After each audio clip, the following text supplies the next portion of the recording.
এই সরকার দেশদ্রোহী এবং তাদের আন্ডারে বর্তমান বিজেপি বর্ডারে যা করছে সেখানে অ্যাটলিস্ট বিজেপির যে ডিজি তিনি অবশ্যই দেশদ্রোহী কাজ করছেন। তো আমি ডিক্লেয়ার করেছিলাম 1-এর বদলে 4 এবং প্রথম ইনসিডেন্ট যখন হয়েছে আমি কপাল গুনে 1-এর বদলে 8 পেয়েছিলাম। আমার এলাকায় আমি যতদিন ছিলাম ততদিন আর বিএসএফ বর্ডার কিলিং করেনি এখন যেমন হয়। তাহলে তারা আমাদের থেকে উন্নততর প্রশিক্ষিত, কিন্তু কাজে কেন তারা বিএসএফ এর সাথে পারে না? আমি বলবো এটা পারে না বিষয় নয়, তারা করে না। কেন করে না? কারণ বর্তমান সরকার তাদেরকে করতে দেয় না, দায় সরকার।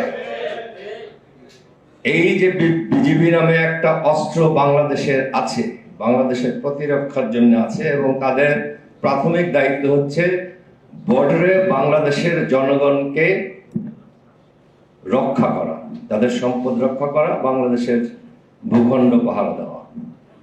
এই কাজটা বর্তমান সরকার বিজেপিকে করতে দিচ্ছে না, এর দায় সম্পূর্ণ সরকারের। তবে আমি বলবো বিজেপি প্রধানেরও দায় আছে।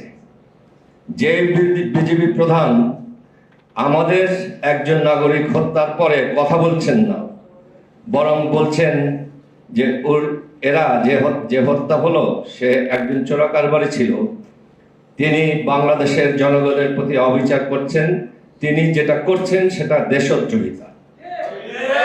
তিনি এই সরকারের নির্দেশে দেশদ্রোহীমূলক বক্তব্য দিচ্ছেন, নিজের দেশের নাগরিককে তিনি চোরাকারবারি ঘোষণা করছেন।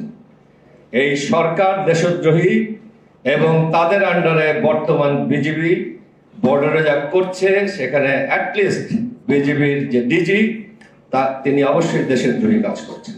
আমরা জনগণের পক্ষ থেকে বর্তমান বিজেপির এই আচরণকে অনুমোদন দিচ্ছি না। এখন আসি আজকের এই সেমিনারে। আমি নিশ্চিত আপনারা এতক্ষণে জেনে গেছেন যে আমাদের কি সমস্যা আছে। আমাদের সার্বভৌমত্ব নিয়ে সমস্যা, এটা হুমকির মুখে।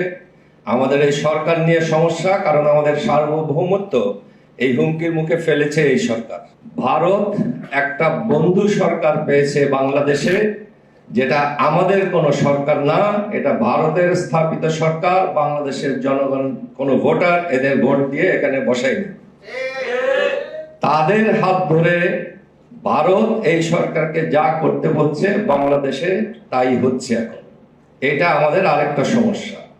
আর আমাদের তৃতীয় সমস্যা বা মূল সমস্যা হলো আমরা এই সরকারকে বা ভারতকে বর্তমান বিরোধী দলসমূহ একসাথে অথবা আলাদা আলাদাভাবে কিছুই করতে পারছি না। আমি সাধারণভাবে অনেক কিছুর মধ্যে না গিয়ে সমস্যাটা এইভাবে বুঝি। এখন এই সেমিনারের উদ্দেশ্য যদি হয় আমাদের একটা ভারত মুক্ত বাংলাদেশ গড়ে তোলা, তাহলে আমাদেরকে প্রথম কাজ করতে হবে বর্তমান যে অবৈধ সরকার বসে আছে আমাদের ঘাড়ের উপর তাদেরকে অপসারণ করা।